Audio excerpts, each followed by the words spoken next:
You don't understand. That whole stadium was filled with people saying, what is that gold ribbon? Tell me about childhood cancer. How can I help? And so from the bottom of our hearts, I thank you. We salute you. We acknowledge your bravery and your boldness on that field and in your hearts. And we just can't say thank you enough. So God bless you. Continue with your season. I know you're going to do great. Be brave, be bold, and go gold. All right.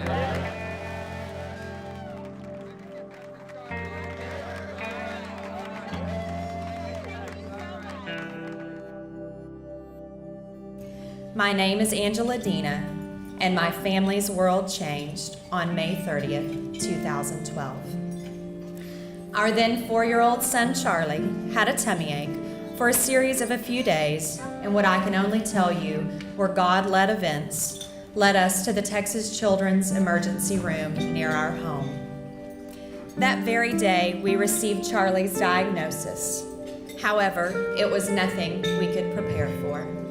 Stage 4, high-risk neuroblastoma. Charlie was given a 50% chance of survival. The life we knew was changing forever. Tired. You know, I'd be lying if I told you I wasn't afraid. But I choose not to live in fear. You know, I can't live my life like that. We live in a new normal. It's a completely new normal now, and there is no evidence of disease. And I'm learning to live my life day by day. The depth of despair that you can be in that time, and the question and the doubt and all of the feelings, there is nothing like the feeling of hearing that somebody survived it. And so if Charlie and our family story, if we can be the somebody that survives it to make it better for all of the children that are battling, then I can feel good about what he has walked through and what we have walked through to get there. That's not fair. September is Childhood Cancer Awareness Month, and you know, I will tell you that even going through Charlie's treatment, which began in May, that very first September, I'm not sure I was aware of that. I think that our long-term goal would be that when you hear the word Go Gold in September, or that string of words together, that you know that refers to childhood cancer awareness. And people just don't know that most of the funding for childhood cancer is really supported by this small group of organizations together. And really all focused and struggling with the same things, and that is, you know, the lack of federal funding for childhood cancer, the fact that it has really ridden a line below 4% for the last several years is it's just not enough. It's not enough to advance the needle in the right direction. You know, there are organizations all over this country that have been working tirelessly for years. And I'm quite certain our organization won't be the only one of that kind. But I think that everyone sees the value in sort of elevating the platform, especially through athletic groups. I think athletic activism is going to be so important in what we're doing to make this a nationwide movement. Athletes have an incredible amount of power, and I think that they will really be amazed at how they can affect lives by being active in this idea of going gold for pediatric cancer. We have to make this a nationwide movement and a big splash, and we believe athletics is a way to do that.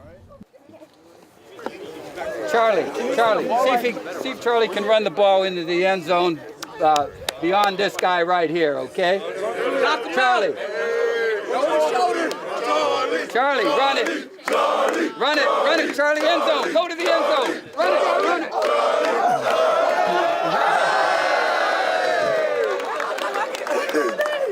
Charlie! I'm always inspired with young athletes. If we can get the message to sink in with them, I think it will change their lives drastically. We'd like to expose as many collegiate athletes to that as possible. Some of these guys will grow up and play professional sports, and they will have the opportunity to be in an area where they can make a difference in this world. And we hope that they choose to make a difference towards childhood cancer. One of our charges as educators, especially at the college level, is to try to prepare our players for life and to try to prepare our players for the good things in life, but also for some of the tough things in life. We set goals before every game, and to set a goal to go gold this game, it's just such a cool thing for our team, and I think it just brings a greater perspective, and so we're going to fight just as hard on this field in honor of all those kids. Today, the 12th man stands not just for our team, but everything that our team stands for. And this isn't just a one-day thing for Aggies that we're going to stand for the team just because of this particular event, but they're going to stand for everything that we think is the right thing to do. It's almost as if the soccer team is our 12th man.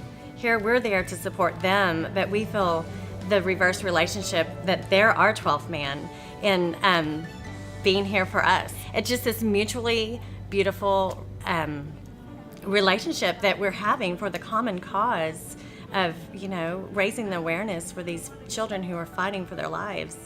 It's so translatable. What's happening with an athletic team, here in Athens can happen other places. And I think modeling that is so key for the rest of the country to see. You can do this too. You can light the building on your campus. You can hand out flyers. You can spread the word. You can fundraise. And these children are worth doing it. Just kind of take that step to raise the awareness, because I think if we all took one step, we would be much further down this road. And we owe that. We owe that to the future. We owe that to the family that will hear those words tomorrow. Your child has cancer. To see if we can make it a little better. We really do.